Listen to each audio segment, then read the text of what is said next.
morning, Nigerians. Rise and shine, as Kayode always says. But as you do, always look towards the sunshine and let the shadows fall back at you. It's a world of possibilities, regardless of the odds. And let's go get our dreams together as we welcome you to the Morning Brief on Channels Television. I am Bukola Koka. I never do this alone, do I? Kayode, I stole your line this morning. No, you didn't actually. You just took the line and blew it up. Absolutely. Thank you for being so understanding. Look to the sun. Always be cheery. Let's have a great day, okay? Don't look at the sad times of yesterday, the blue days. Let's have a cheery day. Welcome to the show. I'm Kayode Okikiolu. Well, I would just say, how are you? Because it's time to say that, so everybody, just how are you? How are you hanging in there? We know things are very challenging, but we must always ask you, how are you? And try as much as possible to look at the brighter side, because there are loads of gloom around everywhere you look. But just look at the brighter side, and let's make our lives the best that we can make it up. All right, so thank you so much for being part of the show. Always, I will appreciate you. Thank you for being part of it from the very beginning. This is February the 7th now, right? Yeah. Indeed. All right, so welcome to the show. I'm Jeffrey Uzoma. And it's been a dramatic last 24 hours with a defense by key managers of the economy there at the House of Representatives yesterday. The response of the opposition to the challenges, and indeed the defense provided by the ruling party to these many challenges. But what's the way out? We never tire of bringing up these issues such that, we can amplify your voices and perhaps, provide direction for the administration. So we have quite a lot set out for you today as we begin to unpack them. Kayode. Absolutely. The president is in the country right now. He's back from France. He went to France towards the end of January. And here he is landing in the country, welcomed by his, the men at arms. So what's the term now? What do you use for them? Well, members of cabinet. Members of cabinet. I'm looking for that expression we always use. His right-hand men, and sometimes the men on his left cabinet as well, essentially. But, while there's the handshakes and the rest, there's a real challenge which is on the hands of this government, and a lot of Nigerians, they can't wait to see some sort of reprieve. So what is the president coming with from France? He says this particular trip was a private visit, so there are still questions about what the trip was about. But more importantly, what is the president going to be doing about the food, the rising cost of things, particularly food? He's called for an emergency meeting, so we'll wait to see how that pans. But the president is back in the country, guys. We can say daddy or yo-yo, but there's a lot waiting for you to do, Mr. President. So welcome back to Nigeria. Okay, this is your home. Went on a private visit, but right now the country needs all the attention it can get. Yeah. So there's a lot to deal with as he just came back last night. And we hope that, his right-hand men have their notes prepared and, the right counsel to help the president, come up with policies that will rein in on the situation, particularly the rising cost of living. And that's where we're starting off this morning. Exactly, because we need to, you said something that we need to add our voices to. We hope that his men will tell him the truth, the whole truth, and nothing but the truth. We know exactly why we're saying that, because at the end of the day, it is what the president is told that he's going to work with. He's not going to be everywhere at all times. So the advisors have to tell him the exact picture, paint it exactly for him, so that they face stark reality and know how to address it. Indeed. Starting with that big conversation, we continued yesterday on the rising cost of living. It seems government is not unmindful of the protest over the rising cost of living in some parts of the country, as this has elicited calls by the House of Representatives for the immediate intervention of government in the situation. But we ask again, how fast can government act to catch the ever-increasing cost of commodities? And beyond its immediate reactions to these concerns, what are the quick gains from some of the immediate interventions of government? And from the optics, what are the measures versus what's actually on ground? We'll be having experts respond to these tough questions, and it's a promising conversation, so stick around. Well, that's not all. How much caution are you taking with regards to the air you breathe in around you? difficult task, right? As oxygen is just critical to life. Well, those precautionary measures are just as important as following reports about the healthy air quality index in some parts of Lagos. So we're going to have the expert talk to us about the quality of air. We'll talk a lot about the quality of water, potable water, but what about the air we breathe? The experts will be talking to us about that today on the show, so that those of us, I must say, who live in Lagos and around the country, we will take caution to make sure that, hey, we do something. Kayode is already prepared. He's maxed himself up. I don't know where I bought those things, but I'm going to take a piece of mine to at the end of the show. Indeed. We're going to ask him where he shops, right? To stay out the door. I'll hook you up, guys. But, you know, it's a very important point you made about the environment. I will be digging deep into that one. But that's not the only thing we have for you on the show. There's a softer side to things, as always. So from the environment to the big screen. So behind every blockbuster movie, or let me just say where there is a blockbuster movie, there's a compelling soundtrack to bring it to life. So what are the elements that go into the arrangement of the lyrics, tunes that interpret some of your favorite movies? Now, one key highlight of our movies that we often take for granted, even though some of those tunes stay with us for a long time. So today we go behind the scenes and unveil to you that process. It's going to be a very interesting one on the show. And not forgetting, with the impending arrival of Victor Osimhen in Bouake, the Super Eagles have received a significant boost ahead of their crucial AFCON semi-final against South Africa. This is Nigeria's record-equaling 16th semi-final appearance in their 20th AFCON tournament. Against the backdrop of its victories in the last of its 3 titles in 2013, South Africa has won only in 1996. So the Eagles are the favorites tipped to win this next one. But there are no easy wins, right? So let's take a peep inside the training camp again in Bouake as we stand on the shoulders of an insider. And while we're at it, we'll be drumming up support for our dear big birds as usual. It's a battle in Bouake. We have to win this battle. Eagles, we send no pressure, but that's a lie. If we don't win, some people are going to come for us. There's a lot of pressure. But we are happy Osimhen is back in camp. And we hope that it's going to be a working strategy for Joseph Osero to give us that let's do it again chance. So that at the end, when we come tomorrow morning, we're going to say, let's go now. We're about to do this. We're about to do it again. You know, I was keeping the pressure for much later in the day. You know how it works. You sort of have a mental, arrangement of how you go through your day. So I told myself I will not think of that match until like 5:30, so I don't get distracted. But it is what it is. It's a big day for our Super Eagles. And of course, we wish them the very best. But there's some analysis coming up on the show. Indeed, so stick around for that. And after the segment, we'll be bringing you your top stories that'll be shaping the conversation ahead of the day. So stay with us. The Morning Brief, we'll be right back. And don't forget, just before that, #CTV Morning Brief. That's how you can reach us on the show this morning. And of course, on WhatsApp. We have a WhatsApp number for you to get through to us. We'll be taking all of your comments as they come in on the conversations we're having this morning. So this is our hand of fellowship to you to be a part of the show. And your compelling videos as well that will authenticate and bring to the screen. So we'll be right back. Stay with us.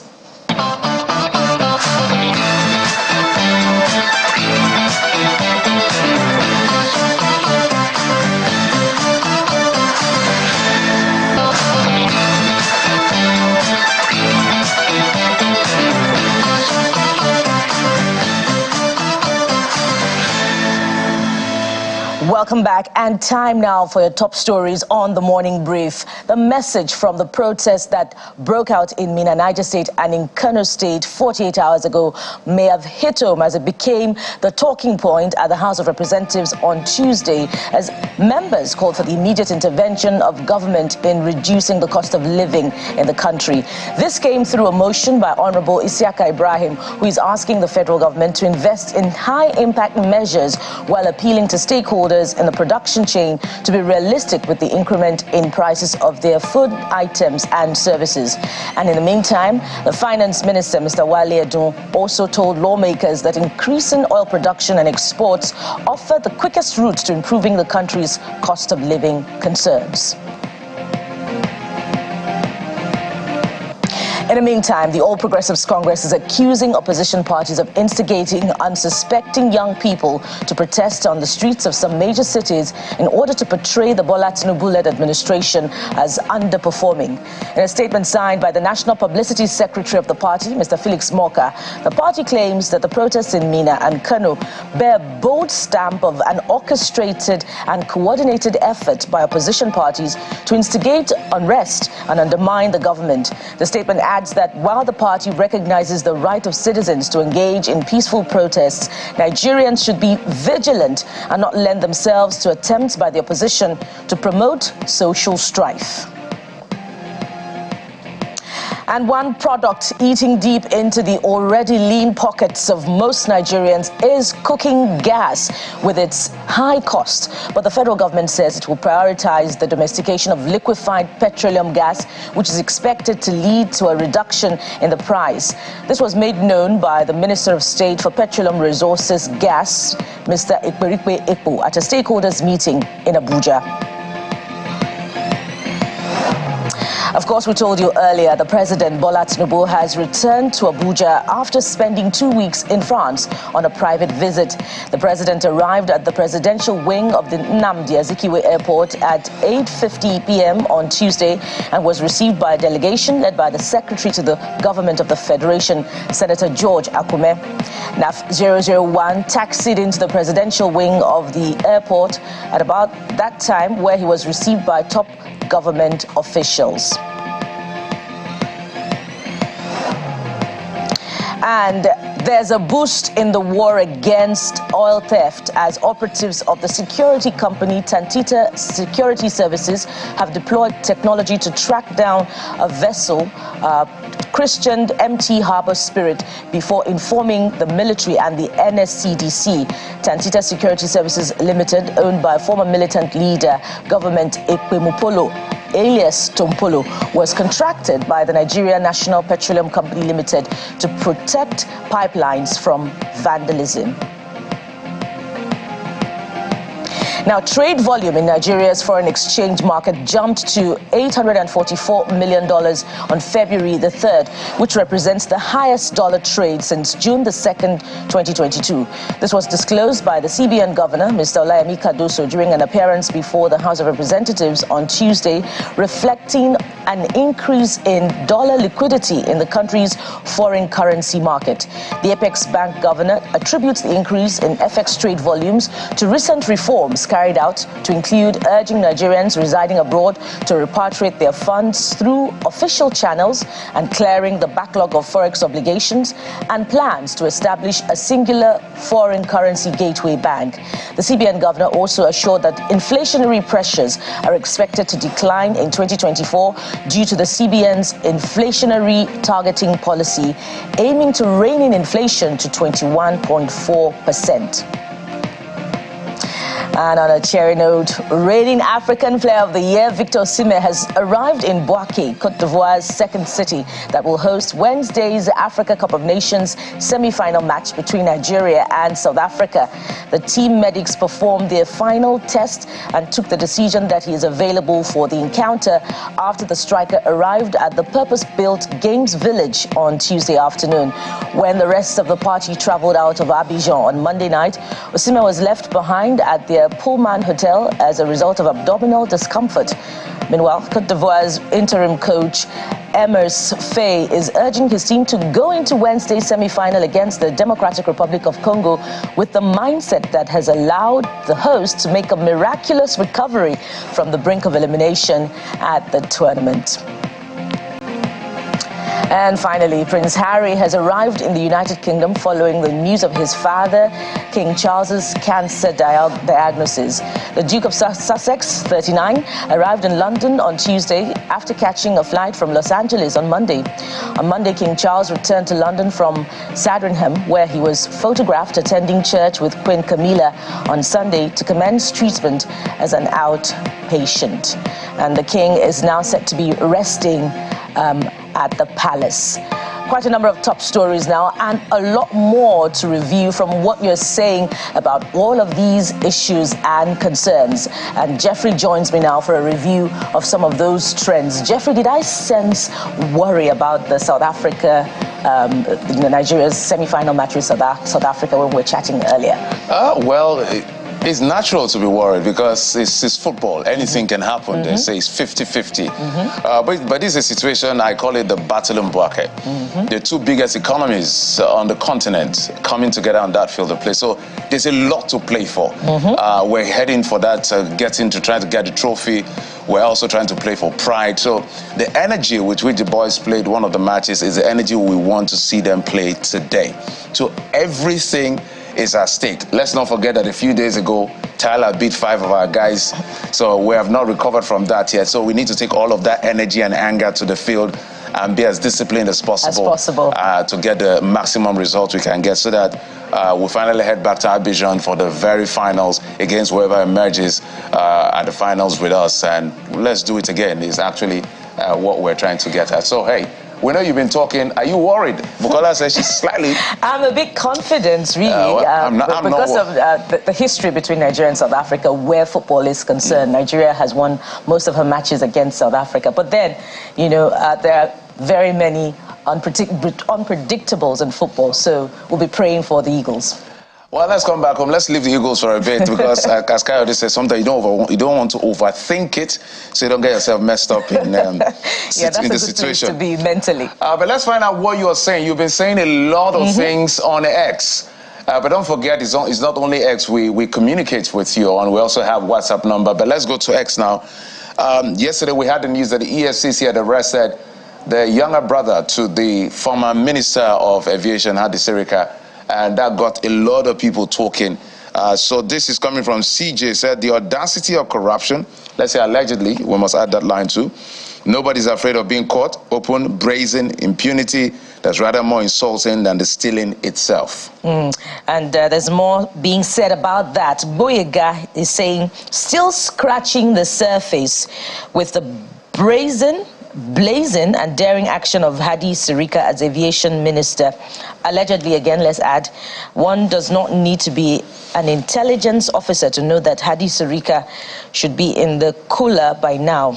Crime has no dignity and status. That's from Boyega. Let's say again, we're going to re-emphasize that everything that is being said is alleged until they have. So the laws of the country says you're innocent until you're proven guilty. But we will take your comment as well as much as possible. Eku Dog says, government official awarding contract to relatives is conflict of interest and criminal offense under the Constitution. Samuel Justice says, well done, sir, President Ahmed Bola Tinubu. We see this one. I hope justice will prevail. That's Samuel Justice. Exactly. And this is coming from Civic Rights. It said, when Nigeria is ready to grow, they will probe the Buhari administration and recover over 2 billion naira that will solve part of the current economic woes, if not looted again. It says official EFCC will stop treating certain individuals as sacred cows. Buhari, Hadi Sirika, former President Buhari, Hadi Sirika, Zainab should be probed. So those are your thoughts. Yeah, that would be $20 billion that $20 billion. Sorry, that Victory's talking about. This one is from Gado Baban Fati. I hope I got it correctly. And they say this is the problems, or these are the problems. How did he carry out the deals without the consent of officials in the ministry? The biggest corruption is the civil service system. Well, we hope that the Anti-Graft Commission will do due diligence with the investigation and you know, make sure that all of the allegations check out. And if they do not check out, we'll be let off the hook. And this one is coming from Israel Omale. He says, only capital punishment will reduce the propensity of Nigerian looters from looting the treasury, because Nigeria or Nigerian government officers are often richer than business people.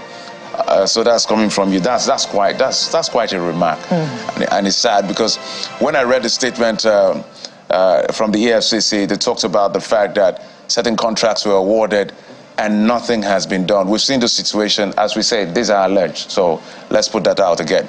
But we've seen situations where these probes have been carried out, and when you hear what happened, you'll be shocked. So people are giving contracts, and they never execute the contract, and they are paid for all of this. So it's a lot of issues, but we're still going to talk about staying with the issue of corruption.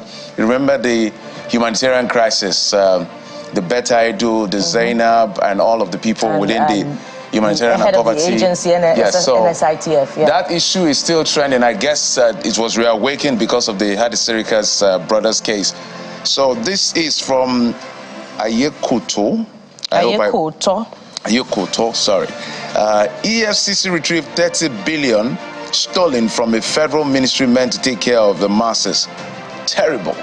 Well, speaking of punishment, you know, what comes to mind is a recommendation by our guest just days ago about something stronger. You know, perhaps we should go back to our roots to deploy traditional swearing. You know, just to rein in corruption. According to ARA, that is more effective than our laws. But hey, the conversation continues. The return of Super Eagles star, best African footballer of the year, Victor Osimhen. I think we're still with that. Yeah, okay, you take that, okay, Jeffrey. This from, we'll jump that because S-Vibe says, after all this recovery and discovery, what's the next step? What is the punishment for the offender? And how is EFCC going to remit the money back into the government purse and not loot it again? But there's another issue that is trending as well, and that has to do with the issue of the special advisor to the president, one of the special advisors to the president on, he was talking, Mr. Bayo Nanuga, where he did some, you called my attention to it. So let's look at what, he had talked about the cost of living. So I think this is from Viva XY, says Tunisia cost of living index 28.9%, Somalia cost of living index 28.7%, Egypt cost of living index 28.7%, Ghana, Tanzania, Rwanda, Madagascar, Kenya, Libya, all listed, and then Nigerian cost of living index 19.0%. So the cost of living in Nigeria is the lowest here. The president said, I'm shocked, or is it Bayo that is saying I'm shocked now? Well, one of the two, but we'll have to check that out. Kong Tims is also speaking, and they say people are suffering, yet their concern is comparison of Nigeria with other African countries. And you know, when it comes to economics, there are so many things that come to play in terms of variables. So you have to look at all the variables before you draw your conclusion. So for some of the countries you compare this Nigeria with, you have to look at certain indicators in terms of infrastructure, food inflation, all of the amenities are being provided. Because for us as Nigerians, the sad thing sometimes is the fact that you have to provide a lot of things. Your own security, your own water, your own, you know, you can go, the list is on. And so, but some of these places where you see these numbers, some of all of that have been sorted out. So, so this data is simplistic, and maybe to be more specific, you know, what are these people in these other countries spending on accommodation, spending on power supply, spending on water? Do they have potable water running in their homes? Do they have to buy pure water? As we say, as we do in Nigeria, do they have to buy bottled water? Do they have to continue to supplement water dispensers in their homes? So these are important variables that eat deep into the pockets of Nigerians. I mean, yesterday we were saying that we spend 60% of our income on food alone. And that's scary. Let's take the thought of this person last on this before we go to another trending story. This from Jeremy. He says, Nigeria also enjoys the smallest minimum wage in the world. How about that? More than half of the population earn below $200 per month. So when you compare the good, compare the bad, compare the ugly, so we can make a holistic comparison. Well, Japa is back on the table. And naturally so. Well, the cost of living crisis caused Japa to return to the talking table. So what are you saying about Japa? Boss Oluwaseun says, passport done easy.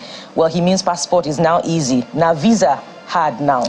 So to secure the visa is not what's the challenge, but securing your passport is now easy.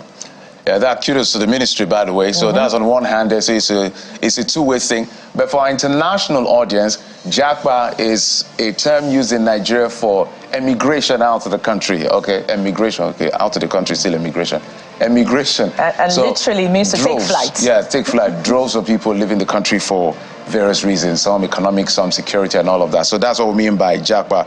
Alex Oluwatobi says, if the only thing stable in Nigeria is electricity, a lot of people will not Japa or want to Japa. I kind of agree. Well, yeah, debatable. Yarima Sultan, Prince, he says, please inform him that the majority of individual schooling abroad belong to the privileged elite and political class. A trend similarly observed in medical tourism abroad. However, despite this reality, the diaspora remittances serve as a vital conduit for bringing dollars back to Nigeria. So Japa has its benefits. Yeah, it also has its benefits because of these remittances. But we need to fix our country so that we don't have this brain drain all over the place. So you've been saying a lot about Japa and all of the other trends, but we'll take one more before we get to the next conversation, because you've been saying a lot, and we always promise you that whatever you say, we'll bring it to the fore. So don't worry, as the program continues, as the show continues, we'll bring it to the fore. But Jeffrey, perhaps you want to take that last which one comment. Is that? Okay. That's from Ololade. It comes with some statistics. No, you can take it since you have it. Okay. I should go ahead right away. Go ahead with it. Okay, so Ololade says, UK cost of Japa of some countries, ATM, UK 14 million to 17 million. Canada, USA first, 30 million to 40 million. Canada, 35 million to 40 million. Austria, 5 million to 8 million. Australia, 35 million to 40 million. Portugal, 5M to 8M. Italy, 4M to 7M. Iceland, 4M to 7M. Switzerland, 6M to 8M. France, 6M to 8M. And he concludes, or they conclude by saying, which Japa country you fit afford ATM? So whilst you're thinking... So Nigerians are doing their research. Yeah, so whilst you're thinking of going anywhere, I hope you understand the financial implication. But everybody has a right to do what they want to do, because everybody wants to have a good life. So it's fair if you want to have a good life and that good life is outside the country. Fair and good. But hey, let's now talk about the Super Eagles of Nigeria encounter, look, what I call the battle in Boke against the Bafana of South Africa. Well, Osimhen has been trending as far as that is concerned. This is coming from Lifestyles. It's a good to see the best striker back. Amazing. Yes, that was not just a morale booster, but a hope booster for Nigeria, because he's the man that connects the goals. Yeah. Honestly, I don't envy Osimhen, and there's a lot of pressure. Yeah, a lot of pressure on him. Yeah, and, he'll be the target from the opposing team during that match. But we'll pray for him, as I always say. Nigerians, this one is from Pio, and he says, they say Nigerians suppose shut down the stadium. That's in Pidgin English, I believe. Nigerians suppose shut down the stadium tomorrow. They make Tinubu declare public holiday when we reach final. You got to interpret that for our international audience. Well, he says, or they say, Nigerians should shut down the stadium tomorrow, and the president should declare public holiday when we get to the final. So you can Amen to that. So the guys or the lady or they are as optimistic as I am. So hey, we need to win that match. We must win that match as much as possible. This is from Clef, the unknown designer. Good news, because South Africa must collect. Okay, I don't know how to interpret that. That simply means we have to win. They'll get the scoreline will be quite amazing for us. Or they're trying to say that South Africans must be punished, must collect. Yes. But that's South a better African interpretation. Team, by the way. South African team must be punished. So, wish the Super Eagles the very best. So, Osimhen and all of that is going to be an amazing one. So, I know you're looking out for it. Maybe you can send in your predictions to us as well on the show, on X as well as on WhatsApp. As much as possible, we'll really tell so that we paste it out there so that the Super Eagles and Posero, the coach, will get to see and say, hey, Nigeria is behind us. We have to do something about this as much as possible. We have to do it again. No pressure, by the way. Hey, we must bring back the trophy again. We'll now take a quick break. When we come back, we'll switch gears. So the first conversation for the day. Join us again.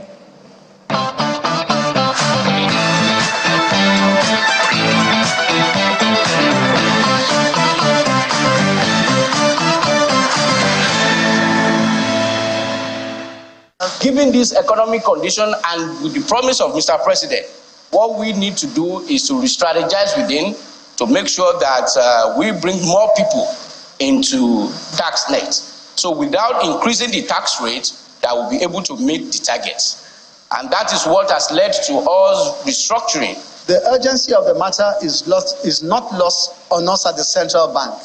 And I really want to assure you that we're working tirelessly with colleagues from across government, including with the leadership of this House, to bring lasting solutions.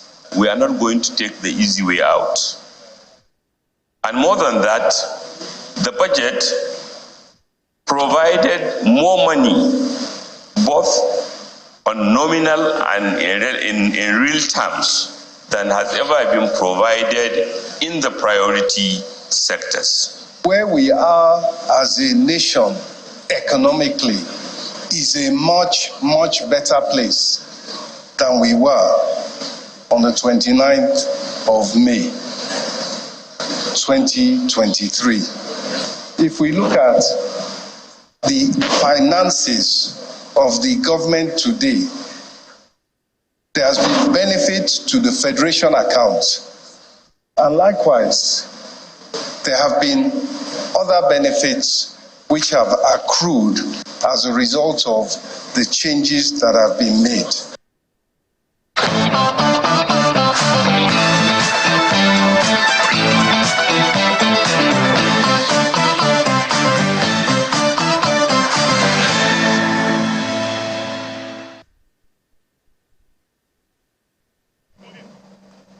Welcome back. Now, from the rising cost of commodities, ever increasing, by the way, you know, as they say in Nigeria, what goes up in terms of pricing hardly comes down, to the rising cost of cooking gas. Nigerians are battling, to, plug all the loopholes in their pockets.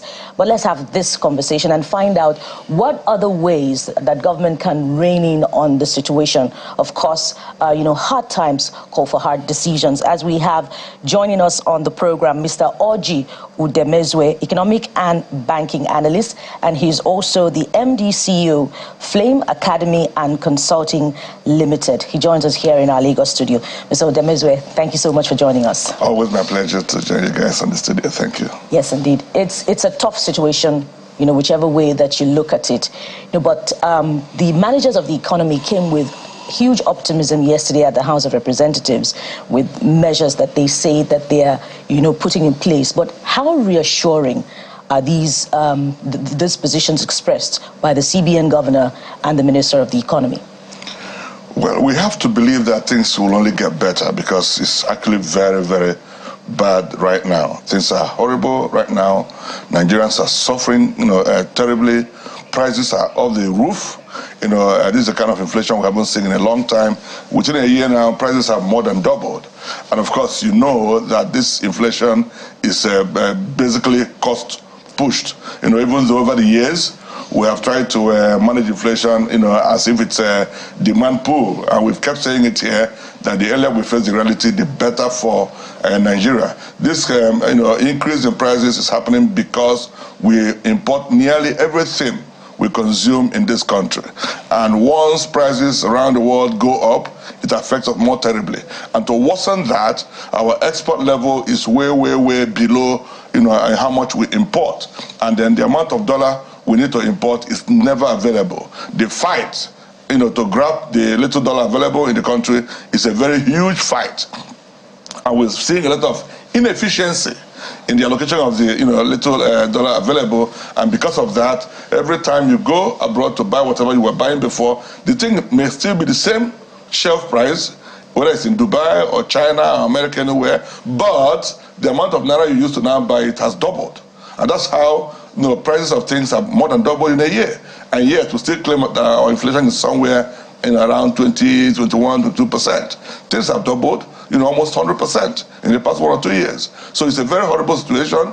But what I see the central bank doing, which makes me be hopeful that we're actually at the worst position right now and that things can only get better. That's my confidence right now. What I see the central bank doing is to ensure that they remove every avenue for inefficient allocation of this FX. Just I left the country about 2-3 weeks ago for an international program. I just came back. While I was there, I learned that the dollar I left at about 1,150 or 1,200 naira to $1 has moved as high as 1,500. And then even the official window has now caught up with the parallel market window. It's hurting quite all right, but I think in the end, it is game over for all the, what will I call it now? All the bad games going on behind the scene. Even when some audit has been done, you find that a lot of the dollar demand at the official window are not real demand. And several businesses and individuals who have connections here and there, I don't want to call names, who have connections here and there and who have the upper hand to get this dollar can put in any demand. You can imagine somebody collecting $10 billion in a particular trading day when businesses that need this dollar to conduct the official business that will help productivity in the country cannot find the dollar. But somebody who may be trading on it will get it because by just being able to get the dollar at, let's say, 750, and you're able to sell at 1,200 the same day, you become a billionaire overnight. So and that's the punishment we're going through now. This thing has happened over almost a decade. And we've been shouting from this same studio that until we stop that, we cannot find peace in our economy in this country. Thank God that finally we have a central banker who is not just being theoretical, who is now applying practical steps to solve that. It's hurting us right now, but I think the game is over, and the best we can see now is a better improvement. So anybody who has dollar in this country should stop hoarding it, because I don't see the price jumping much up as it has done in the past few weeks. So it's going to get better, I believe. That's a good thing. It's a good thing for the country. And indeed, the CBN governor did say yesterday that, Forex liquidity sale has increased to about $844 million. It's going to increase much further. But my question is, why hasn't it led to a significant balance in the value of the naira against the dollar? It doesn't always happen that way. Things take time. I've told you now that this bad management of the dollar liquidity in the country has happened over several years. And in doing this, we have kept, hemorrhaging, spending our whole, foreign exchange in defending naira. I know that it's not always good to run a very free, flexible exchange system. It has to be somehow managed, a managed floating system where, you allow it to float, based on the forces of demand and supply, but you also apply some government intervention to rein in some forces that try to get us out of control. But now, unfortunately, while the government is trying to allow some market forces to play, we don't have enough external reserve, enough dollar balance to now intervene when we need to.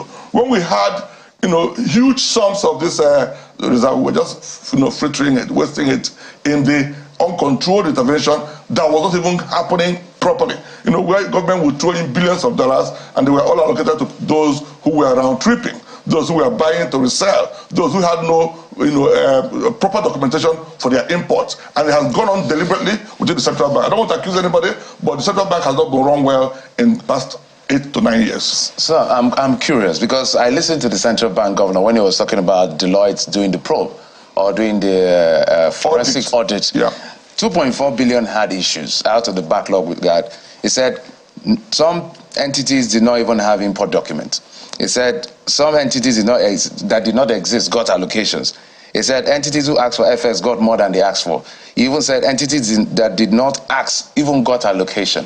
So and what is being done? Those who asked, those who asked, who had valid business, inflated what they needed. They will need $1 million, they will apply for 20 million, and they will get it. And they will use the 1 million to do business and sell 19 million and do a whole lot of racketing. So if we have found these people, what are we doing about the merchants of arbitrage? Are you asking me to do this? To tell you what to do? Because part of the solution. All right, so the government of Nigeria has to get serious. If this is just one-off, this audit you just read out now is just one-off. It's been going on for several months, several weeks of government intervention. So it's a huge racketing going on. So if government does not want to probe it, maybe we don't want to get distracted, then looking forward, we must plug all those holes. I'm always, a canvasser or a campaigner for looking forward. Nigeria's problems, if we were to probe them, we can't move forward. So much corruption in several institutions. You say we should Central not probe Bank, people NNPC, and the rest of them. I don't want us to go there, but it will be as if we're trying to implicate anybody. We're talking $2.4 billion here. That's a tiny little, compared to what is going on in several years. Very tiny, my brother. Nigeria has wasted several billions of dollars. We followed this. We're always in this studio talking about the same thing. We've bled so badly in this country. So, but for me, in my place, I'm an Igbo, and they say, Osita Ademma or the Balubo. If you can only get better from today, then it is still early enough. So for Nigeria, I believe going back, people are saying probe Buhari, probe whoever. Who will you probe and not the other? So I'm not saying that whatever they have done is forgivable or easily overlookable, if I will use that word. What I'm saying is that if we can get it right from today, Nigeria is a blessed country.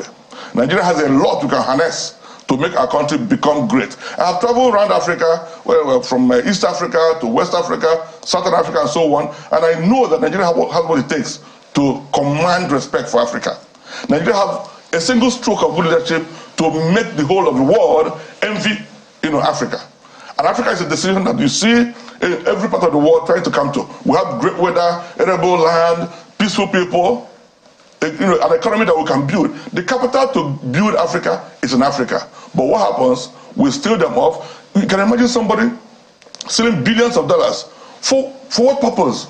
How long is that human being going to live? And if he's going to even live for 100 years, how much do you need to be able to live happily ever for 100 years? And we're building this world for so-called future generations. And in front of them, in current generation, these monies are wasted. When a man dies, these funds are left in foreign countries and they are wasted.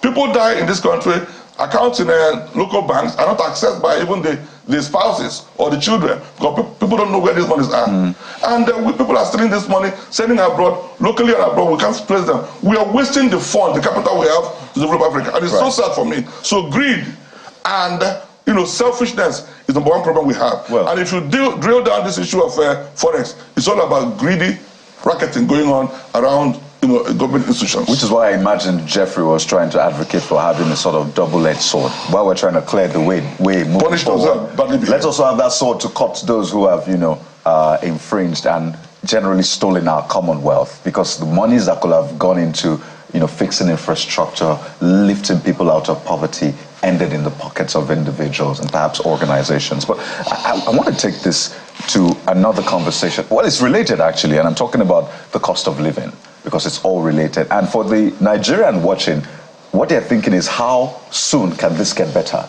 You have said, it's gotten really bad, so it can only get better from here. But for them, they're looking for how soon. How soon? I want to go to the market today and be sure that the little I earn can at least afford some sort of balanced diet and be able to keep my family for the period till I get another one. The Minister of Information, coming out of that meeting, they've been having meetings about food security and the rest, said this, and I'll just take a snippet of what he said. He said that the government is noticing that there's actually food in this country. Some people are taking advantage of the situation, especially because of the depreciation of the value of our currency. So it links back to the value of the naira, which he said has led to the cost of these items also going up. So he says issues were discussed. National Security Advisor was also in that particular meeting and all of that. If we can begin to get some sort of results as soon as possible, what are the areas we must look into? Because I don't think Nigerians can wait for all this short, mid, and long term. What are the things we must begin to do so at least people can go to the market and be able to afford things? People are idling around. People are hungry, walking around the streets. Every other day you see people who are frustrated, who don't even know how their next meal will come. In a country so well blessed, in a country where the weather is wonderful and arable land is almost everywhere in the country. So it's quite sad. The issue, I read the report about Nigerian food costs being the lowest in West Africa, and then therefore people taking advantage of that to sell across the borders to feed other countries. And I laugh. I said that's a distraction. In as much as that may be happening, but if it happens properly, that could be an inflow of dollar for us. Yeah. We're not afraid of exporting food. Nigeria is so well blessed with tomatoes, onions, everything. But the problem is sadly not always brought to the fore. Do you know how much it costs to move maybe a trailer load or even a just truckload of an item, for example, from, let's say, Kwara to Lagos.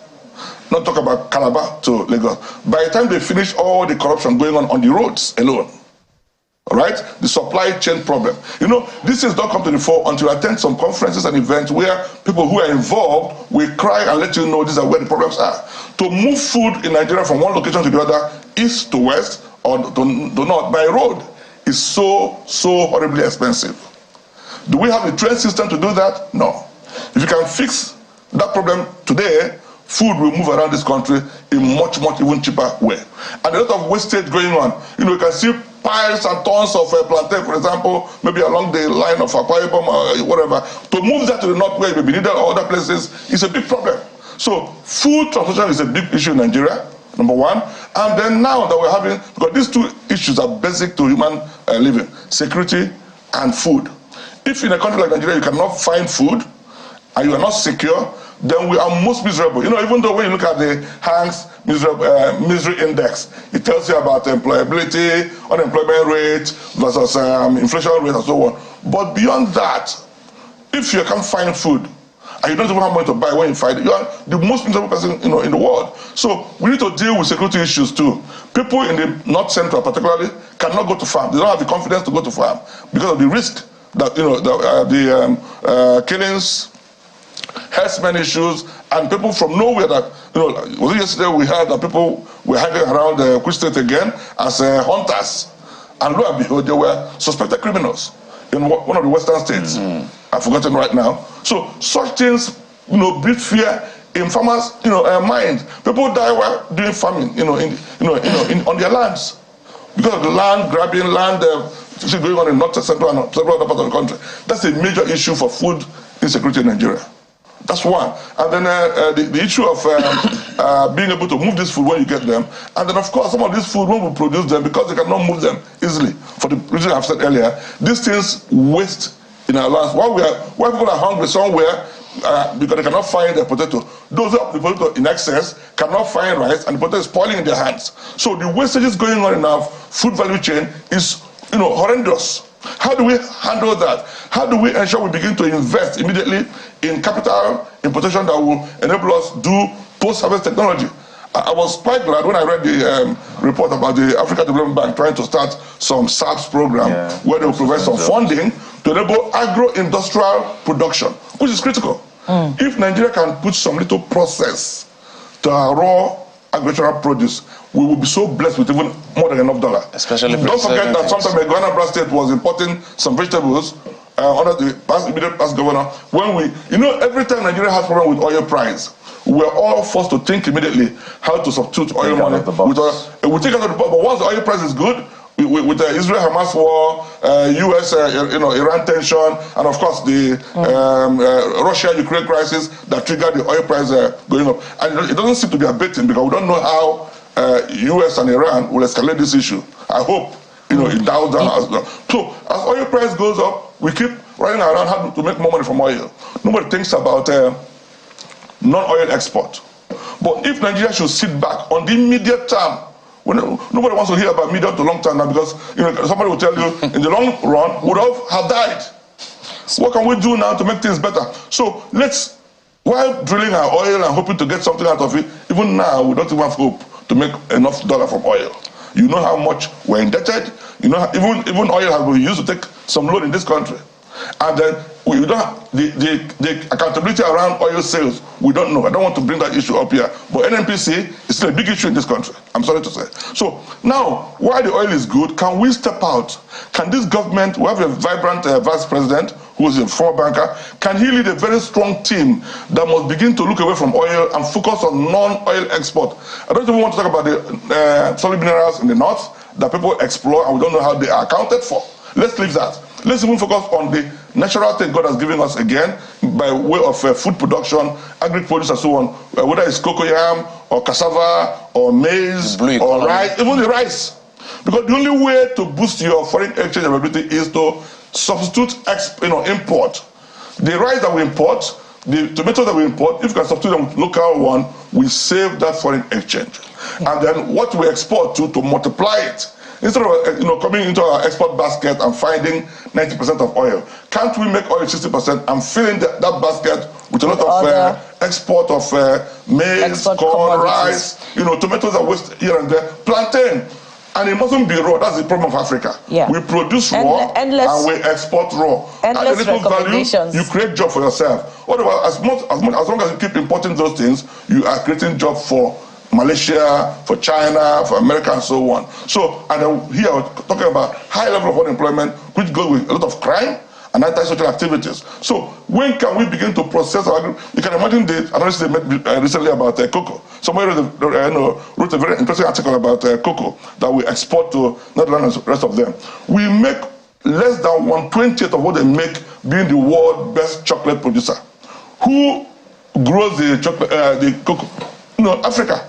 There's somewhere in Europe, they're making so much euro in selling the best chocolate because they added value to it. You have an inexhaustible billions and billions list of recommendations. Money while we make peanuts here selling raw agri-produce. You have an inexhaustible list of recommendations. And some of the things that you initially said, particularly about cost of transportation of food, from the north down to the south, if that can be checked, it brings to mind. The Nigerian police and the whole security system must be engaged. Yeah, it brings to mind that corruption. It brings to mind the recommendations of the Presidential Committee on Tax Reforms led by Mr. Taiwo Oyedele, and they in fact submitted their recommendations sometime last year, and some of them include suspension of VAT on diesel, tax waivers on CNG. They also talk about suspension of multiple taxes that place a burden on the poor. As we begin to look forward to the implementation of these tax reforms, are you optimistic, that if it covers areas such as reduction in food, cost of food transportation, it would push us further towards food security? I'm very confident and optimistic that if the movement of food, because in this country we have no other way to move things except by road.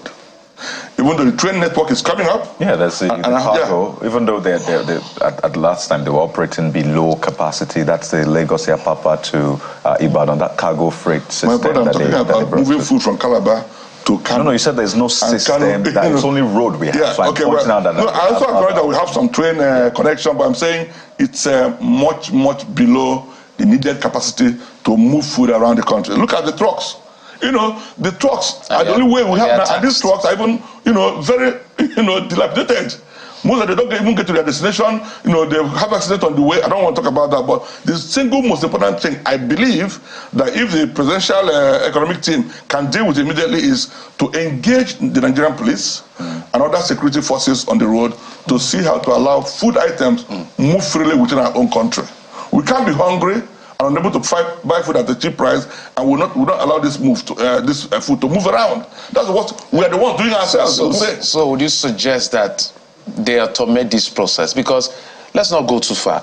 Just from, let's say, Long Bridge to take to mile 12 or Balogun or anywhere down the line, you will see how many stops.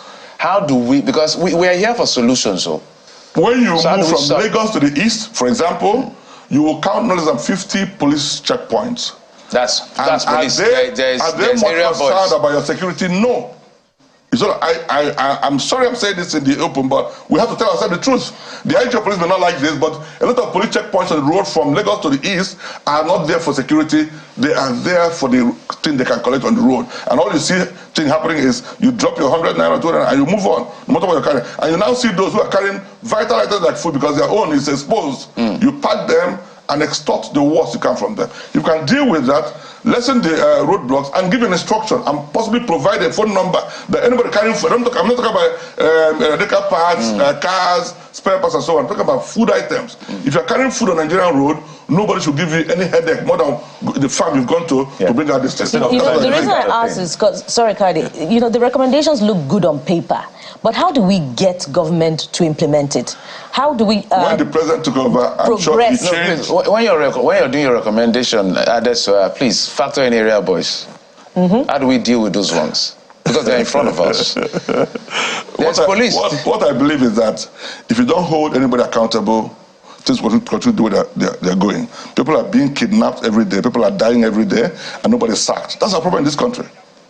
if you make it compulsory that if this happens and we get a number of reports, we have to run this country as a near private sector engagement. Public sector is not too efficient, but you can make it efficient. We have a president who has a private sector view of things. He may not be very strong physically, but I know he can still drive a team that can handle this. If you make it compulsory that people must achieve some target to retain their positions, people get sacked.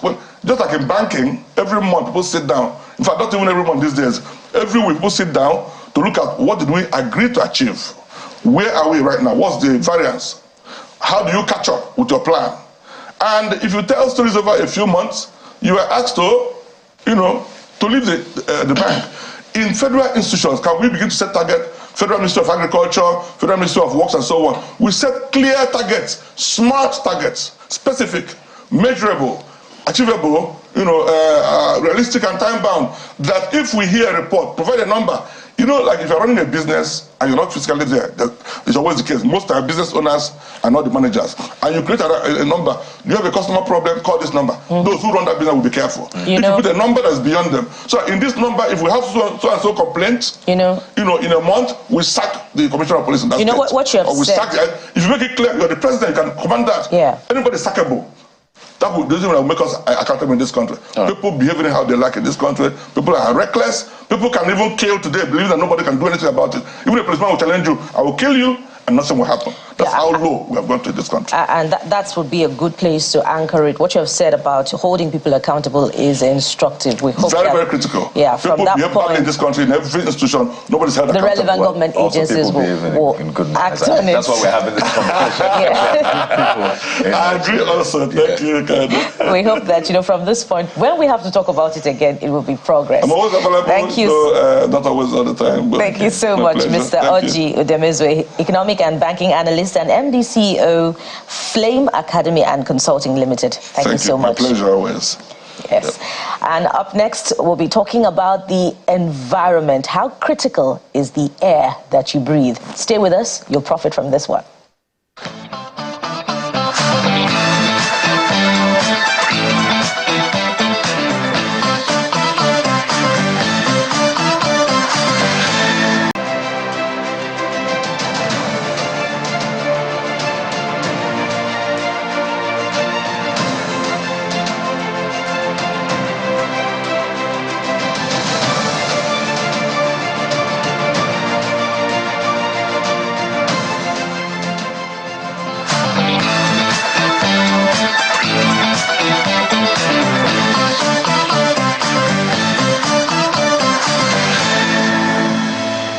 We're glad to have you back.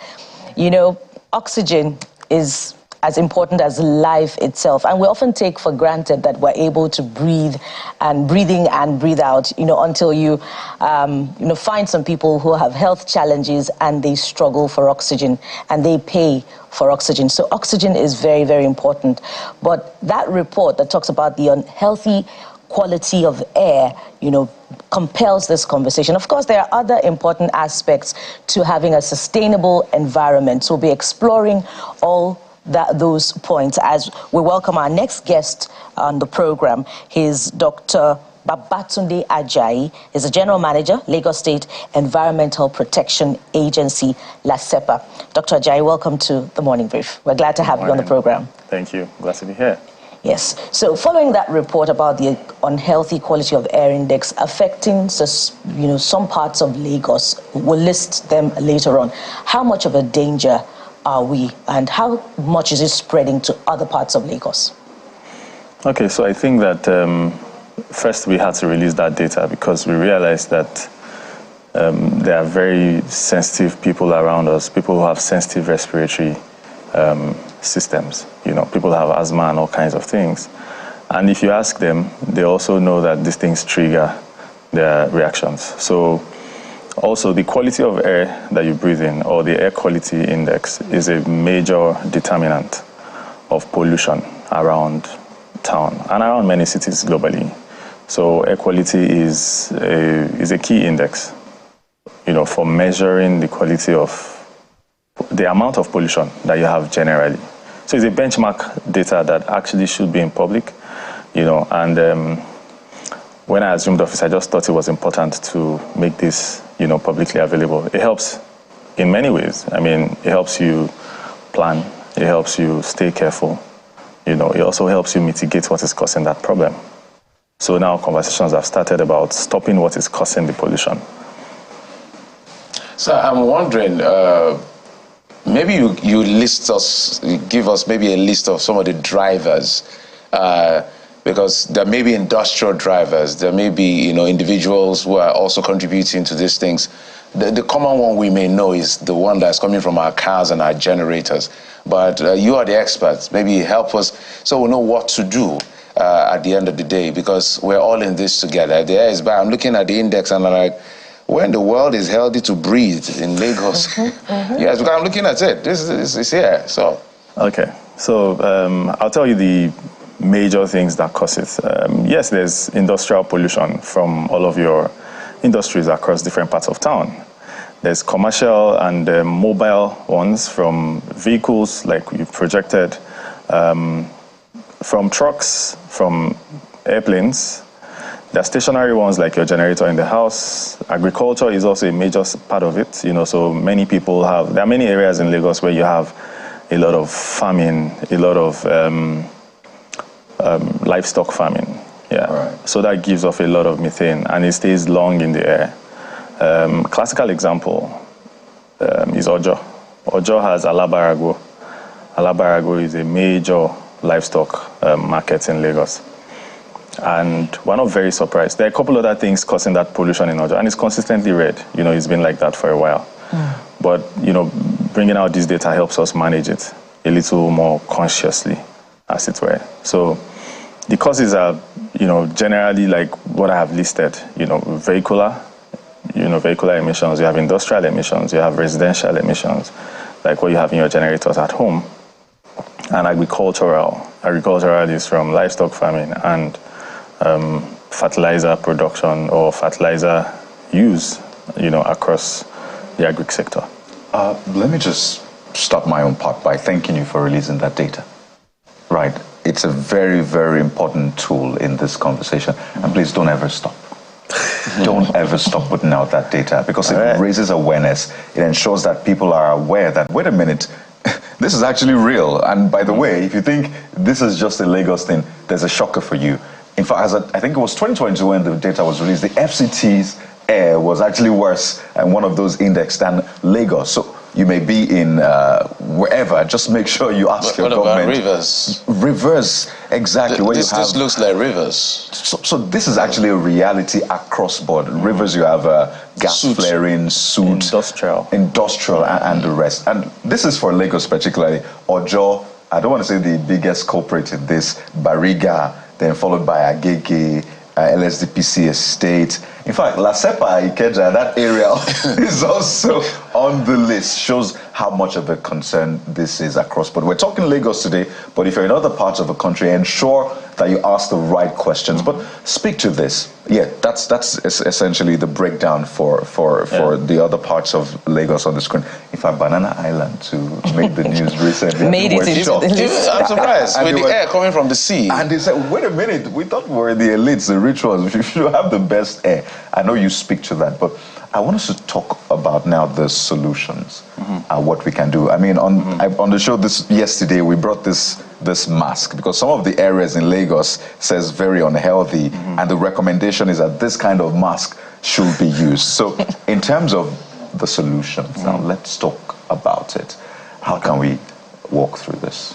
So I think that what you don't measure, you can't really solve, So what we have done with putting out this data, like I said earlier, is to stimulate conversations and help us mitigate the issues. So the first thing is addressing what the problems are, right? So in many areas, or in some areas, there's open burning of both both refuse and electronic waste in Ojo in particular. Alaba is the headquarters of electronic dumping across the world. All the used material, ends up in Alaba. So they have an open area where they burn things, right? They burn plastic.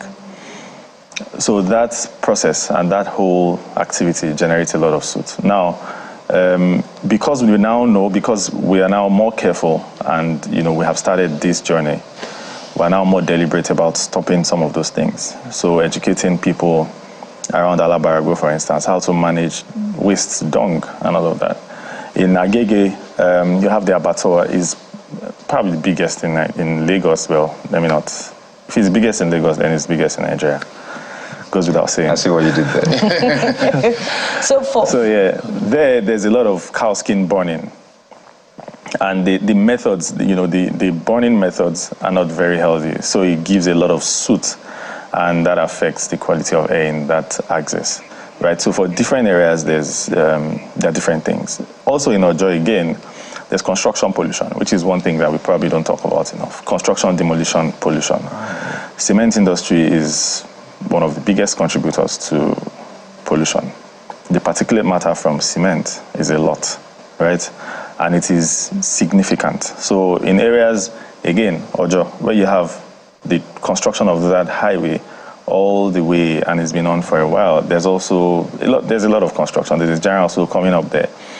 There's pollution from a lot of our activities. There's almost no local government around town where you don't have construction, at least 100 going on at every point in time.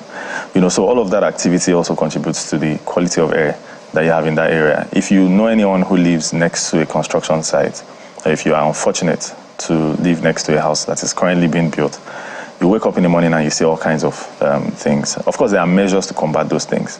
So data like this helps us initiate and then monitor those measures, and it helps us, make sure that people are complying by the standards. The standards are clear, and they are actually very, very, clearly written out. People know them, but compliance is 99% not voluntary. In this part of the world, we don't like to comply by the rules unless you introduce enforcement.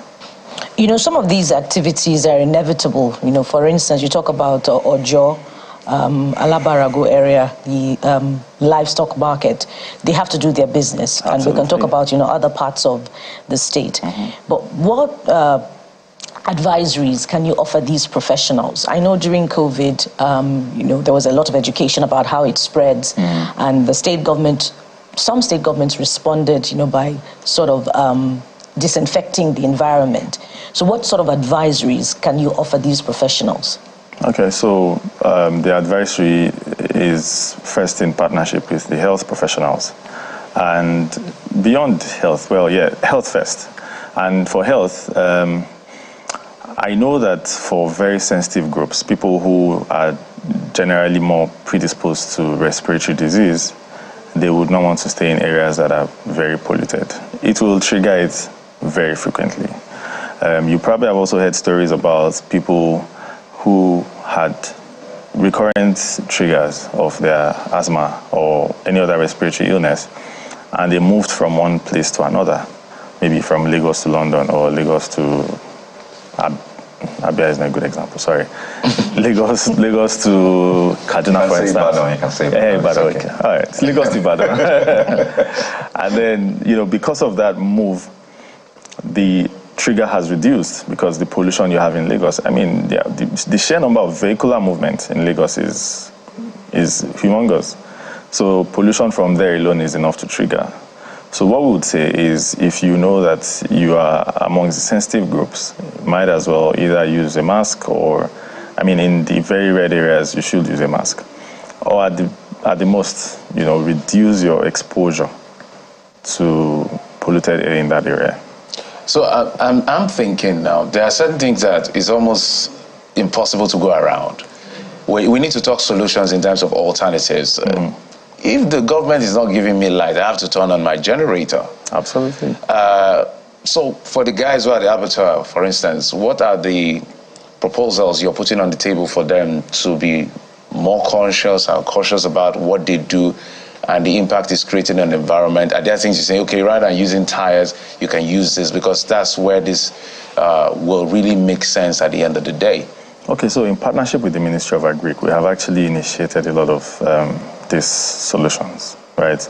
For the cow skin burning, we have an arrangement for a modern processor for momo. And the traditional way is people want it black. You know, they want to see the diesel that used to burn it. You know, it's not healthy, really. So, and then changing the culture, you know, people have known these things for decades, right? So changing that culture is also something you have to work really hard on. We're currently doing our own best. I mean, as government, we're in partnership and we're making decent strides, you know, with making sure that these people use newer, cleaner methods, cooking methods, you know. For the where's this, Alaba, I guess. For places like, you know, Alaba, where you have livestock management, there are many clean methods of doing that, you know, mopping up all of the waste in good time and then designating a better use for it when you pick it up. So those are the things we have initiated. But those things will get stronger the more we talk about it, the more the people who live around there even know about it, you know. They would now be more conscious, you know, they'll be more deliberate. So how affordable and how is the buying? Kaide, I'm sure has some questions for you. Just how affordable are these things? Because when you propose these things and you need their buying, are they getting that buy-in? Is it expensive for them? What are they saying in response? No, it's not expensive. There are structures that government has put in place, right? So, for instance, if you say, I'll give an example. In, what's it called now? That place at Yaba, Makoko, yeah. There's a lot of pollution there because of burning, because of smoking, fish smoking, right? So an NGO has come to put in a very fantastic space for them to smoke fish without it getting out. But the women will not use it, not because they don't think it's good, but they feel that the exposure to their customers, their clients outside, who see them burning it, is what attracts them. You see what I'm saying? So they feel that whoever wants to eat fish wants to see you burn it. And while doing that, there's a lot of pollution from it. You know, so there's a cultural shift and there's a conversation that has to be had. It's a process. Absolutely. Yeah. And that's why we're having this conversation to ensure that we push this forward. Because I shudder to think what will happen in a few years if we keep at this. We're talking about reduced life expectancy because it's the air we breathe in, literally. Yeah. But I'd like you to speak to another issue that concerns the environment. I think it's a week to go for that 3-week ultimatum given to styrofoam merchants. Both the users and particularly the manufacturers, because I know that the ministry gave 3 more weeks, some sort of 3-week grace, so everybody can get their acts together and fall in line. So maybe, and I know you play a major role in this, a critical role actually in this, and I saw data that I think a huge chunk of the waste is made up of styrofoam. So imagine taking styrofoam out, that will reduce our waste, but naturally there's been a lot of controversy around this. But walk us through the implementation process, if we could just do that, because it's not just manufacturers. The eateries, they use styrofoam. Jeffrey likes AFCON, for example. So AFCON is served on too much rice served on styrofoam. So maybe walk us through the implementation process. Someone was asking, would there be a styrofoam police? That was, on a lighter note, but walk us through what the government is thinking. So again, we pass this out there so everybody can work together. So the Honorable Commissioner, Tokunbo Wahab, a while ago has actually reeled out the process. The first thing is that there's been advocacy for the longest time, but it's just now stronger, right? And everybody's talking about it. Loma is leading the charge, and Loma is identifying every spot where you have those huge volumes. People already know, and manufacturers know. They are mostly outside Lagos. They bring it into Lagos, and they already know that Lagos will no longer be a market for this. So there's advocacy by Loma and the ministry and LASEPA. There's a lot of one-on-one engagement from even environmental health officers across the state. Wole environmental officers are the closest to the people in terms of the neighborhood conversation. So there are videos all over the internet where they have gone to markets, they have gone to people who use them. They've gone to the end users, to talk to them about it. The commissioner again has engaged the Manufacturers Association. Now, and we already have an ultimatum to get rid of this.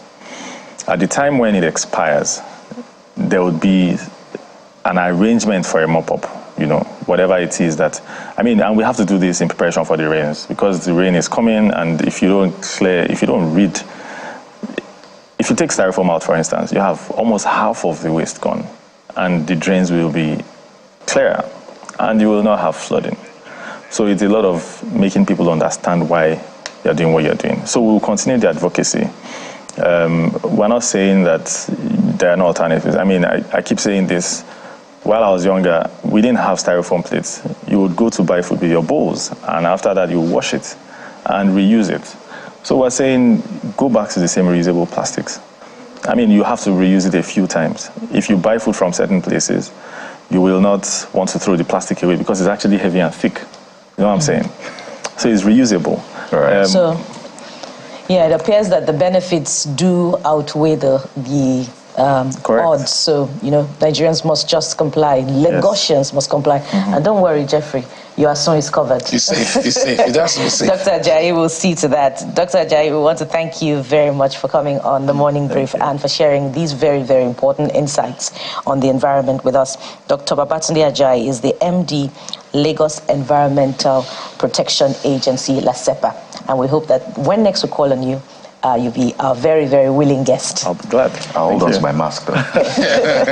Yes, protect yourself in the meantime. We'll be right back after this time out for the next leg of our conversation. Stay with us.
Well, you love to watch those movies. You love the sound. You're always engrossed. Most times we don't quite notice the sound because it works so well, tells a story, and you find yourself either crying or on the edge of your seat or your heart is palpitating.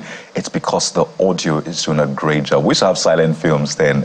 Yes, it was interesting, but nothing compared. I remember Charlie Chaplin and the rest. Nothing compared to what we have right now, particularly with the richness of the sound. So we're diving deep into this. Yes, it's been all hard conversations. So let's go soft a bit and talk about Nollywood and, well, the work that goes behind it. We're joined on the program today by someone, you may have seen him there doing what he knows to do best. His name is Tolu Obanro.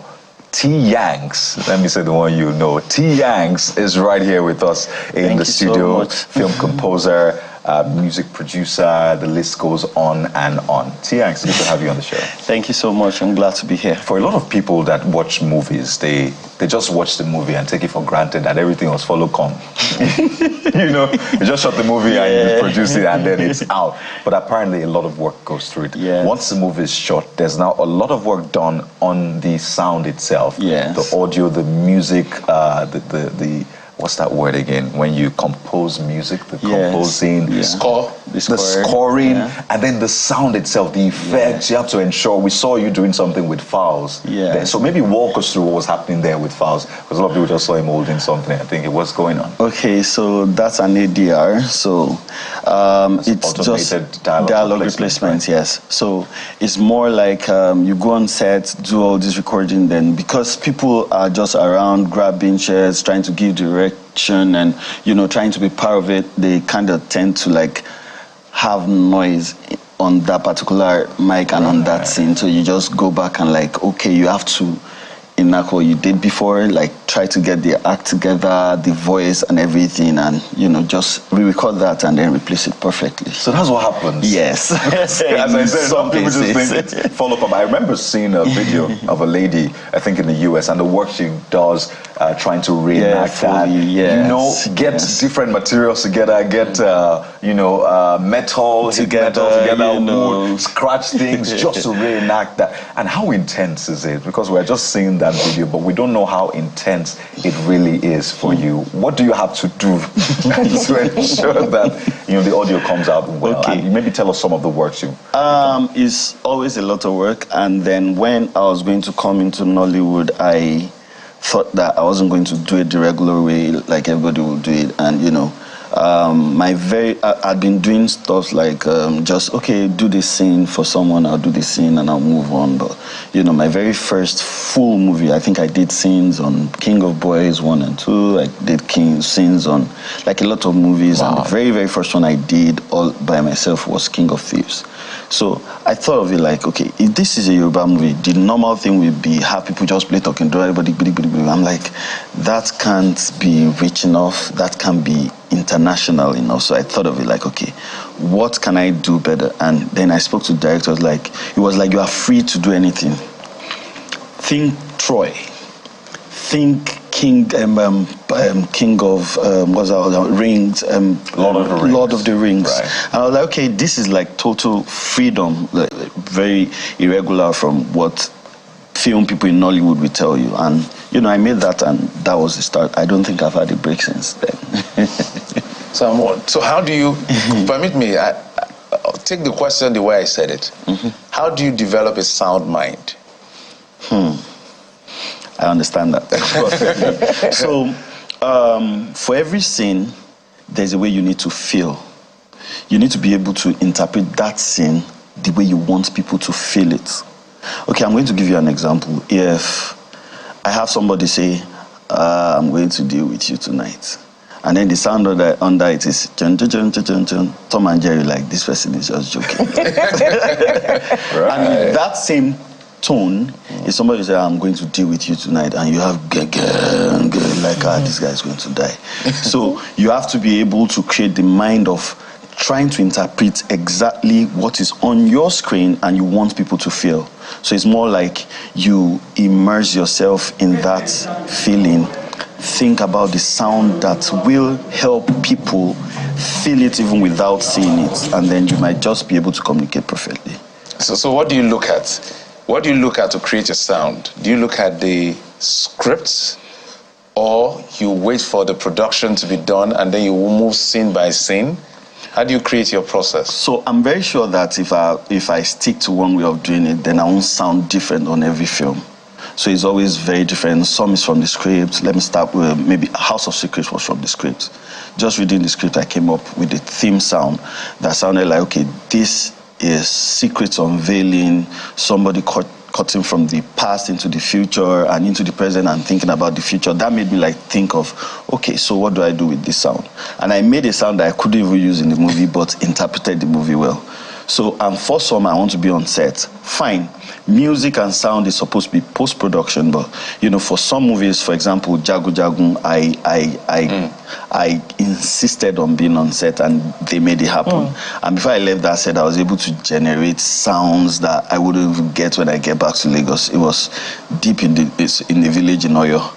So from the locals, I was able to record things. From the warriors that came, from the actors, I was just recording random things and processing in my mind that, okay, what can I now use this for? It's not like I said, okay, it's not like I planned that when I get there, I'll record this, then I'll use it for this.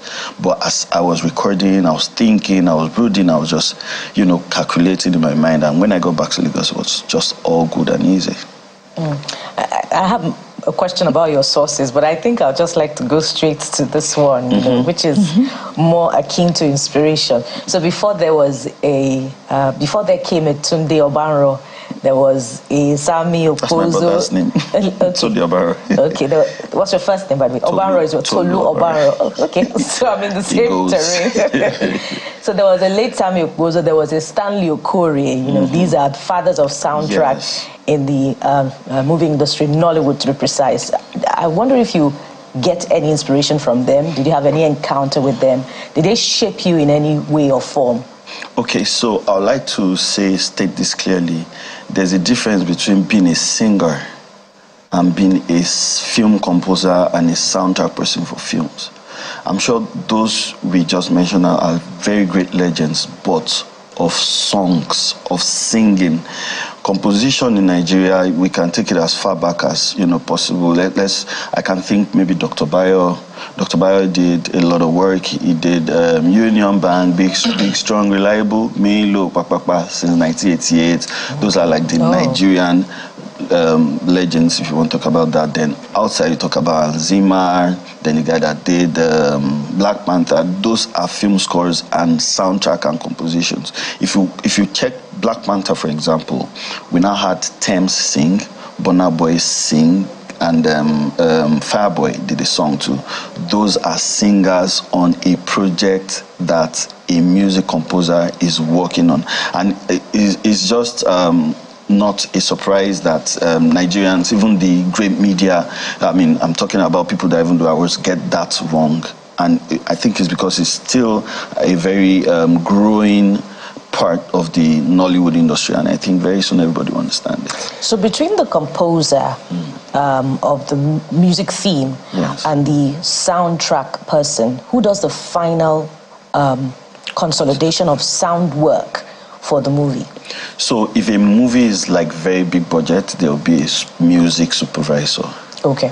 But Nollywood, I don't think we have that yet. So it's always the final mix engineer.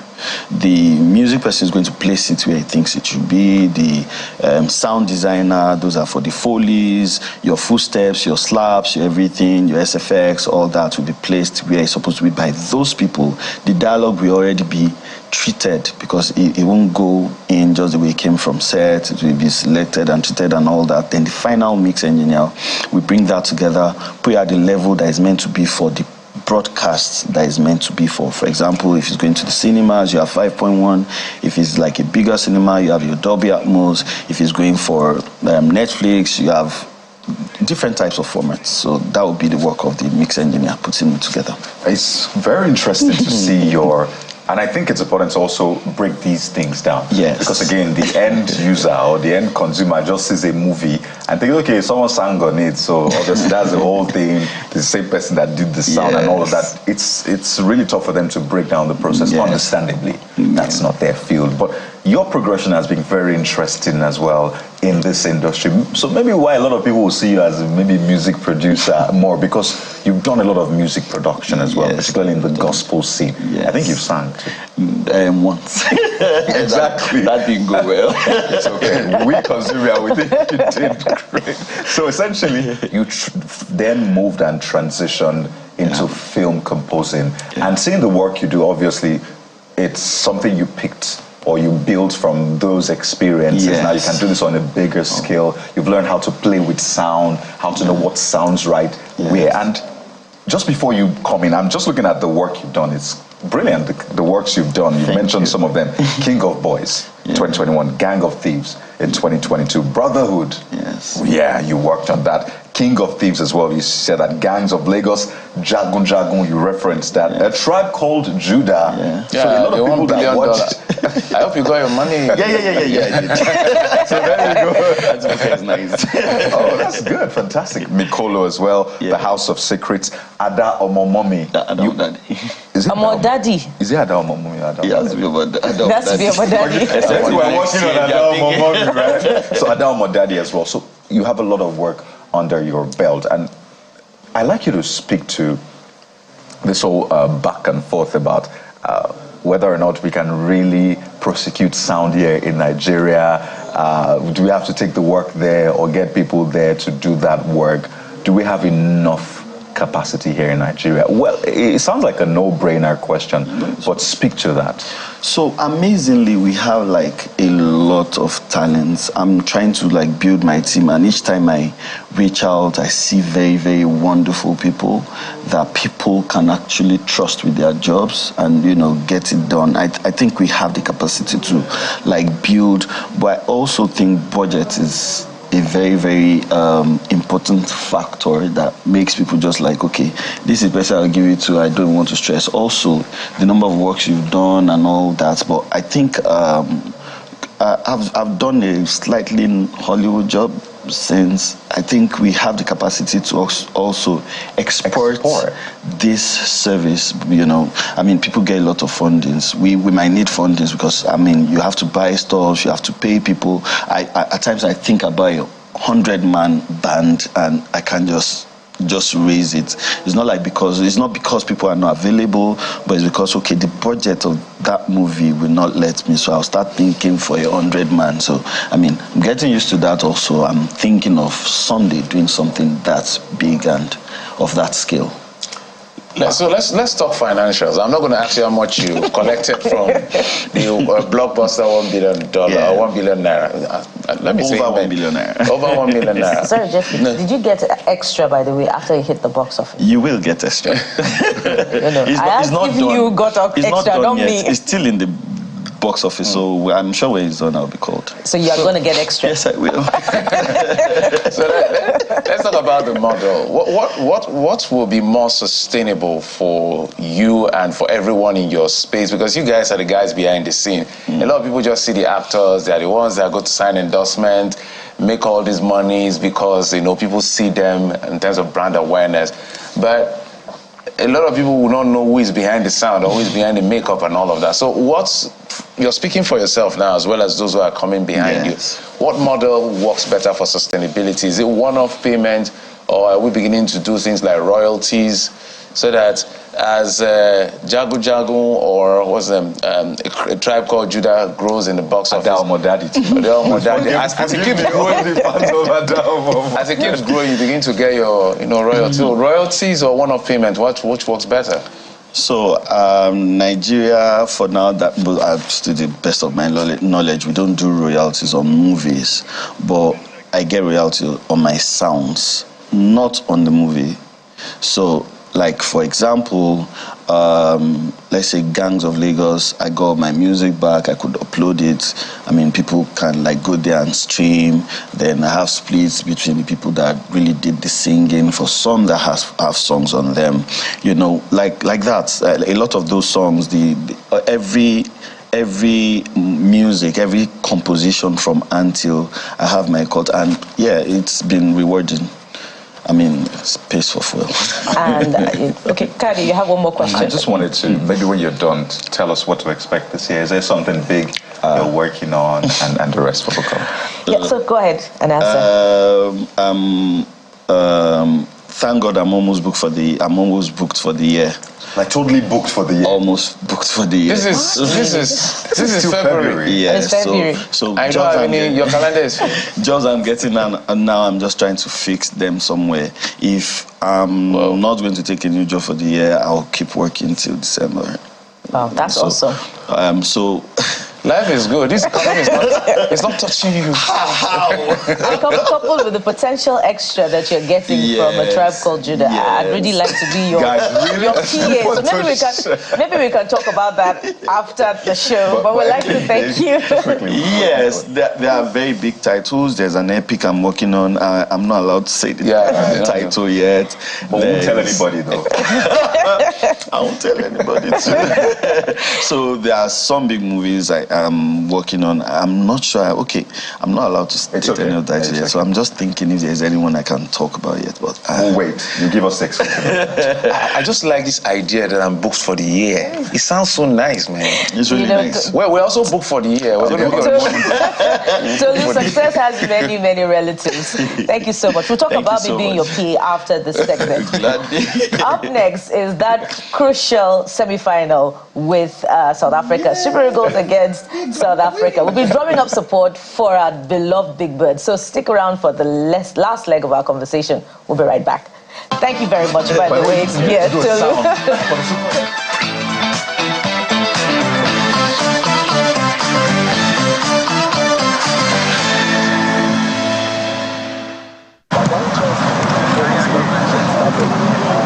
Super Eagles of Nigeria are in Bouake ahead of the Africa Cup of Nations semi-final against South Africa.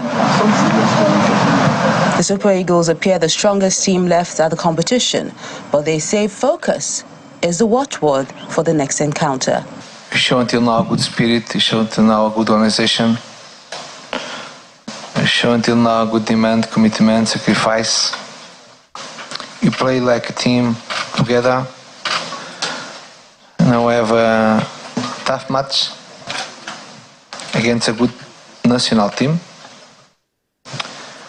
And we want to beat South Africa for reach the final because it's our goal. Veteran coach Hugo Bruce might not have had a convincing run in charge of South Africa before the tournament, but the 71-year-old Belgian is proving fans back home wrong. There were many people in South Africa that didn't believe in that team. But we believed in it. The players believed in the fact that it could happen. And it happened. And I think this is a very, very good thing for South African football. Football enthusiasts expect a tough encounter between both sides at the Peace Stadium. When it comes to these kind of games, nobody's a favorite, you know, because it's a semi-final, it's a one-off game, you know. And I know we always say that we are getting the better of South Africa, but I also remember when they got the better of us here in Uyo. But I think what I would look at, I wouldn't look at this Nigeria against South Africa. I would just look at the way that we've actually been playing in the tournament, you know, and we've had a very solid tournament. And I just feel that this is our year to come through and win the game. You can't underrate South Africa because it's not easy for a team to play group stages, to play second round, to play quarter-final, and be in semi-final. Look at the game against Cape Verde. Their goalkeeper, he saved 4 penalties after the shootout, and it shows that they have a game plan, and I believe they can do something. But Nigeria, traditionally Nigeria is far better than South Africa. Africa tomorrow in the semi. As Nigeria chase a 4th title, head coach Jose Peseiro knows finding a clinical edge could be decisive. A victory over South Africa will bring them closer to the silverware.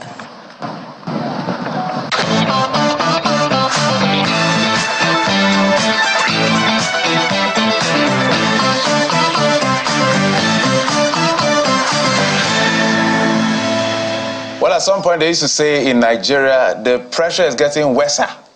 What does that mean? Well, it's getting intense, actually, because in a few hours, the Super Eagles of Nigeria will be fighting out against the Bafana of South Africa, and we want to do it again. That's why we have the media officer of the Super Eagles of Nigeria joining us to have this conversation on the preparations ahead of this particular very all-important encounter. He did say last time that a win is a win, even if it's a 0.001%, is fine by it. Victory is all he wants. Baba Femi Raji joins us all the way from Bouake. Baba Femi Raji, thank you so much for coming on the program. Yeah, thanks for having me. Good morning. Yeah, so I must say congratulations as against the last time, because you were not interested in the scoreline, you were just interested in victory, and eventually we got that victory, although we were excited initially that Osimhen has finally gotten a goal, but you know what it is. It wasn't allowed. But let's talk about preparations. How are the Eagles getting ready for this particular encounter this evening, I should say? Yeah, well, I'm absolutely ready, mentally ready, because the key thing here is having it here. Mentally ready for this game. We've been able to surmount every hurdle. It gets to a stage like this, a lot of things come up, like the coach keeps saying. The key thing that happens is fatigue. And there are two, it comes in 2 forms, mental and physical. It's easier to deal with the physical fatigue, but the mental fatigue is the tougher one to deal with. And we've been trying to ensure the players are in the right frame of mind for this game, and hopefully at the end of 90 minutes today, we don't plan to go the extra time or penalty shootout. At the end of 90 minutes today, Nigerians are celebrating. Amen. I don't know if that was a prayer, but I've said amen. Already, typical right? Nigerian, I've said amen to that one, and I imagine a lot of Nigerians with a resounding amen to that one. We had a scare at first with Osimhen, you know, the trouble with his stomach. and a lot of people went into prayer and fasting mode. Again, typical Nigerian reaction. And it looked like it worked, because now we understand that Osimhen is now fit for the match later today. But it raises the question, it's not just a one-man show. It's a whole team thing, from the goalkeeper, defenders, the midfield, then the striker. They always say strikers win the game, but defenders win you the tournament, or they win the league. So I'd like you to speak to us about the coordination in the team. We watching at home, we always feel the pressure. I can imagine the players themselves. So speak to us about the coordination. How are we approaching this game? Yes, there can be all of the banter on social media about whether or not Nigerians should celebrate in South Africa. But what does this, importantly, what does this mean to Nigeria? I think that's the point I wanted to make. What does this victory mean to Nigeria? I said victory. Yeah, the victory means everything. It means everything to us. I remember we said we're going to do it again. And every game, Shelley all got to the finals from the round of 16. That was the first final, the quarterfinal, the second final. This is our third final. We're taking it one game at a time, and we're taking it with our feet on the ground. We don't want to let each victory we've been able to get so much or turn into balloons into our heads that makes us float. We are not floating. We are keeping our feet on the ground. The players have their feet on the ground, knowing fully well that we are just 2 games away from being champions again in Africa. So in terms of coordination, we all know it's also a team event. Football is a team sport. Each unit is very important to the collective goal of the team. So that is why we ensure we look out for each person. Yes, it was an abdominal discomfort, and the medics saw him and said he was unable to fly as at the night we left Abidjan for Bouake. And then yesterday, he was told, okay, he could fly, and he joined us in training. He was assessed again just before training, and he had a wonderful training session. We look out for each other. It's not about this being the key man, that being the key man. Every member of a team has a unique function, and together we are all trying to ensure each function is collated, and then we achieve our goal. So the condition is really deep, and Nigerians will enjoy the best of it at the end of 90 minutes today and at the end of 90 minutes on Sunday. Amen. And so shall it be. Speaking of the uniqueness of each player, we hear that Coach Pesero has been speaking on the absence, the void left by 2 players, Kelechi Iheanacho and Joe Aribo. Is there any update in that regard that you can provide? Update on Kelechi and Joe Aribo. They are members of the team. It's good to go. There was a time the coach was asked about Kelechi, and then he told them, he said, see, if he's looking for goals, he knows who to put in. And he also said he knows Kelechi will still get a chance to play and then get to score. One thing we know, like from my own end there, is if it's not broken, you don't fix it. Once you have a unit that is moving, and then there are no injuries, and then there's really no deep pressure for you to go into your reserve, then there's no need to change it. I gave an example to someone. You're driving a car, fine, you know you have spare. Your spare must always be as good, spare tire, as good as your main tire. Will you just stop one day and say, it's 2 weeks already, I've not used my spare tire, make I change tire? You can't. You have to keep moving. And that is the way it is. And I'm sure the coaches know when the time comes, and when it's time to dig deep to get this done. Definitely, every member of the team is important, whether you're on the bench, whether you're playing regularly, the officials, and every other thing. So the coach cleared the air on that, and when that time comes, surely the players that should get playing time will get the playing time. So perhaps some people are thinking that Osimhen actually looked tired at some point before he finally got injured and all of that. Could it be that besides the explanation you gave is one of the motivation for the team, because there are certain people, as much as everybody is important, it just gives that boost to and energy to the players to continue fighting despite the challenges? Yes, definitely. If you check out this squad, it's a squad of fighters, battlers. The intensity is massive. And if you notice, it's about how intense we can be in our games. But the coach keeps telling them, last time says, if you are tired, please indicate, let me know. Because you can tell a player, you can see from outside and say, oh, this person is tired. And the person tells you, no, I can still go on. Once the person says, no, I can still go on, that is where the mental strength is. And the medics already assess and say, okay, can go on. So when they say, I can still go on, allow the person goes on, and then we experience intensity. The key thing here, most battles are won here first, in the head, before we get to the field of play. Okay, countdown continues, of course. We can talk about a previous match. I'm talking about both teams now. We saw what played out with the South African game, especially when it came to penalties and, well, the performance by the South African goalkeeper. So a lot of people are saying, may this not go to penalties. That is a prayer for a lot of people. Don't let this go to penalties. But guess what? We have our goalkeeper, Nwabali, who has been phenomenal in this competition. So for those nursing fears that, hey, if this gets to penalties, it might be tough, what would you have to say to them? Well, remember, I know for one that penalties are always a 50-50 chance, whether you like it or not. There is no one you would call a penalty specialist in terms of goalkeeping or in terms of taking such penalties. And why think of penalty when you can wrap it up in 19 minutes?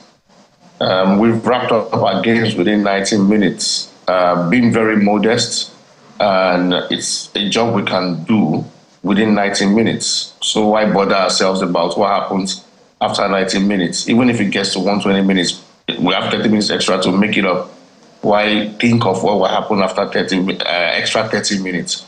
So let's be very positive that within 90 minutes we'll clean it up, and then we have we'll get Nigerians into the ecstatic feel by getting a wonderful victory. We just want to win. That is it. Even if it's by, like I said, 0.1 goals, and then we're able to hold on to the 0.1 goal. Let's get the win and then get to the final and play in Abidjan on Sunday. Babafemi Raji, thank you so much. And maybe you extend to the boys. I know you have communication with them that we lost at the Grammys. That should be a main motivation.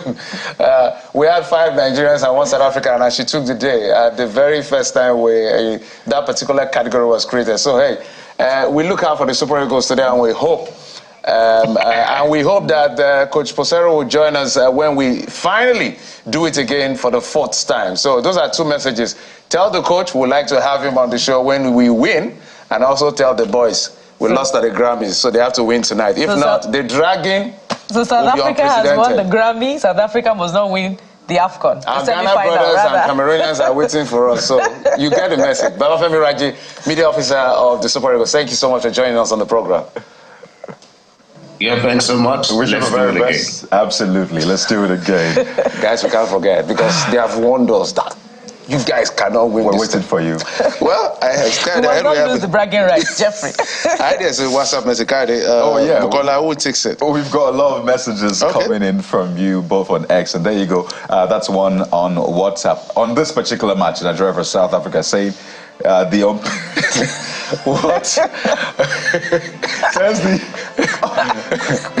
Okay, let me first contextualize. This is coming from Denen Ukor, Katsina State. It says the unpatriotic Nigerians in the various distribution companies' discos should not be posted on duty today. That was how Kedco denied me watching Nigeria versus Cameroon here in Katsina. They shouldn't try today. So Denen Ukor, we have passed your message. We have passed your message. We have amplified it. Kedco must not try it. Discos must not try this. Yeah, thank you, Kadi. This one is from Ali Concern. Do I have time to take that? Let's know.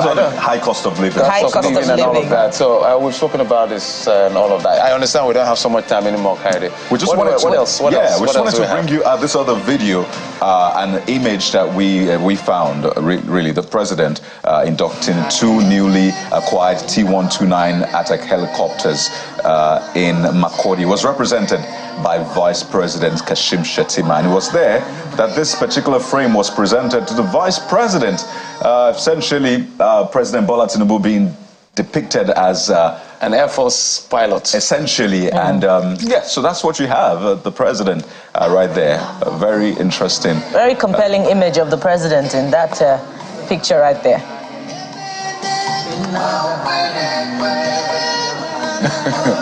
I imagine that the president will be happy to receive this from the vice president. But more importantly, Nigerians will be happier to receive a reduction in the cost of commodities. Absolutely. So, I mean, this speaks to what happens at events like that. It's essentially depicting the president's support for the Air Force and vice versa. So that, you see, that was what was presented yesterday. We look forward to how this will, of course, be replicated when it comes to the fight against insecurity in real time. Guys. That's very critical. Oh, boy. Speaking of any kind of fight in the first place, it's instructive to take the words of Mr. Raji, who says, win in your head, first of all. So we've won that match. And we'll win by 6 p.m. today. Thank you so much for watching the program today. We will be back again tomorrow with your perfect day starter, the Morning Brief. I am Bukola Koka. And I'm Jeffrey Uzama. Let's have a fantastic day. It's Wednesday, yay day. Go Super Eagles. I'm Kayode Bikelu. Goodbye.